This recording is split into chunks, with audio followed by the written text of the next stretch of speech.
सत्ता परिवर्तन की है, सरकार कांग्रेस पार्टी की है, लेकिन काम पर पूर्ण विराम लगा है पूरे हिमाचल प्रदेश में।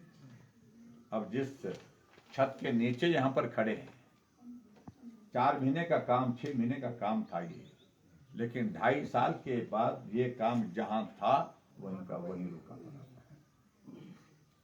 ऐसी सरकार आज तक देश ने, प्रदेश ने देखी नहीं कि 2.5 साल के कार्यकाल पूरा होने के बाद जो है जितने भी विकास के कार्य हैं वो जहां पड़े थे वहीं के वहीं पड़े हैं, बंद किए हैं, सारे के सारे बंद किए। लेकिन इसलिए मैं आपके बीच में यही कहना चाहता हूं कि भाई इस दौर को निपटने दीजिए। आजकल हमारे पास विधायक निधि है, वो भी मुश्किल से, पीछे तो ये स्थिति बन गई थी विधायक निधि का भी 10,000 रुपए से ज्यादा रिलीज नहीं कर रहे थे ट्रेजरी। लेकिन अब बीच में स्थिति आई थी, लेकिन बीच में मुझे लगता कि फिर से वही हालात बढ़ गए। आज कर्मचारियों को पेंशन नहीं मिल रही है, कर्मचारियों को सैलरी नहीं मिल पा रही है, ये स्थिति है। आज पूरे प्रदेश भर में बेरोजगारी की स्थिति आप अंदाजा लगा सकते हैं। पेमेंट नहीं हो पा रही है, नरेगा की पेमेंट नहीं हो रही है। 7 महीने से बुजुर्गों के लिए पेंशन नहीं मिल पाई।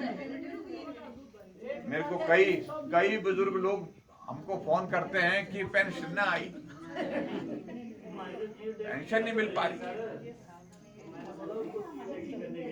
जियो टैगिंग की तो बात की बात है, लेकिन कुल मिलाकर के हालात ऐसे बने। चलो आओ इस दौर को, ये दौर निकल जाएगा बहुत जल्दी। आधा निकल गया, आधा रहा और शायद आधा भी रहेगा कि नहीं रहेगा आने वाले समय में जो हालात बन रहे हैं। लेकिन मेरा आप सबसे ये निवेदन है कि आप सबका बहुत बड़ा सहयोग, बहुत बड़ा समर्थन इस विधानसभा क्षेत्र में रहा है आप सबका, और यहाँ से आप सबके आशीर्वाद से हमको आगे काम करने का मौका मिला, प्रदेश का नेतृत्व करने का मौका पार्टी के अध्यक्ष के नाते मिला, प्रदेश का नेतृत्व करने का मौका बतौर मुख्यमंत्री मिला, पार्टी के नेतृत्व, प्रदेश का नेतृत्व करने का सौभाग्य विपक्ष के नेता के रूप में मिला।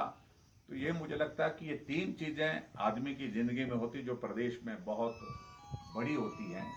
जिन बड़ी जिम्मेदारियों का निर्वहन के लिए अगर मुझे पार्टी के नेतृत्व ने आशीर्वाद दिया, और उसमें सबसे बड़ा योगदान आप सबका था, क्योंकि आप लोग चट्टान की तरह खड़े रहे, साथ चलते रहे, साथ मिल करके काम करते रहे और लगातार 6 बार जिताया। वही एक बहुत बड़ी ताकत है आपको, बहुत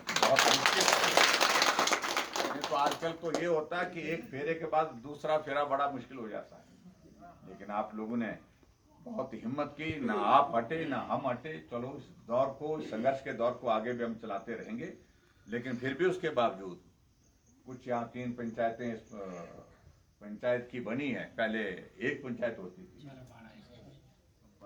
तो मैं ये कह सकता हूँ कि जो मेरे को विधायक निधि की एक इंस्टॉलमेंट मिली वो तो गई, खत्म हो। लेकिन जो अगली इंस्टॉलमेंट जो हमको मिलेगी, हाँ जी, तो फिर भी उसके बावजूद ये तीनों पंचायतों से